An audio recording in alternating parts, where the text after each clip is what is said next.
Thank you all for being here tonight. This is our last show before the election of 2024. We have heard both closing remarks from both candidates at this point, and dear God, please don't elect this man, okay? I don't feel that way because of this, that, or this. I honestly believe that the economy is Donald Trump's weakest area. So settle in and sit back as I explain to you that if this man wins, even Elon Musk said that we are going to experience an economic crisis. In 2017, President Donald Trump cut taxes that primarily were enacted through the Tax Cuts and Jobs Act. And this piece of legislation significantly overhauled the United States tax code, and its purpose was aimed at trying to stimulate the economy, stimulating economic growth by reducing taxes for corporations and consumers.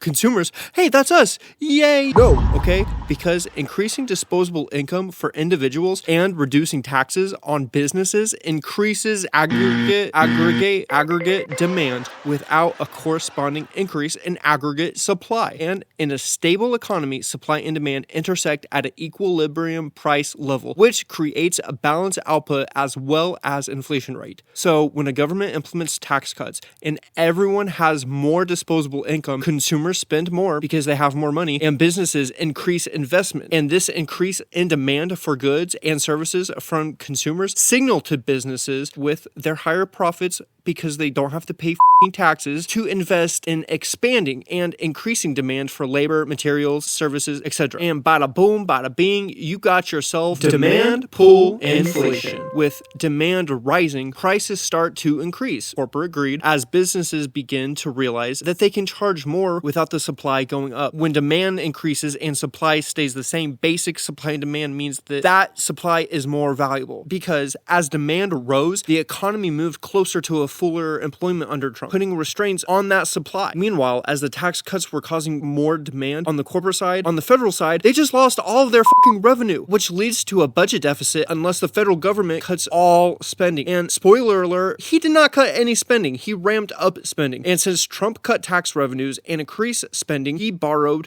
treasury bonds. And the Federal Reserve just pretends to fucking buy these bonds and prints money for him. He literally told businesses, you keep your money, and then he fucking printed money. And more money means more demand, means higher costs, and it continues on and on and on and on. Inflation. This put pressure on the Federal Reserve to figure out how to balance having to support an economy and manage inflation. Tax cuts fucking sound amazing, but there's a catch, because the less revenue you give the federal government, the more it has to borrow, and they literally borrow it from the USD printer, which causes more inflation. And this man right here has not done shit to stop it. It's been a fucking teeth to the concrete, just grinding for 4 straight years of these bad policies that have been in place. And Donald Trump created a way for his business friends to have a little bit of extra money for lobbying, and a way for you to pay for his federal spending. I control you, and I control elites. Good night.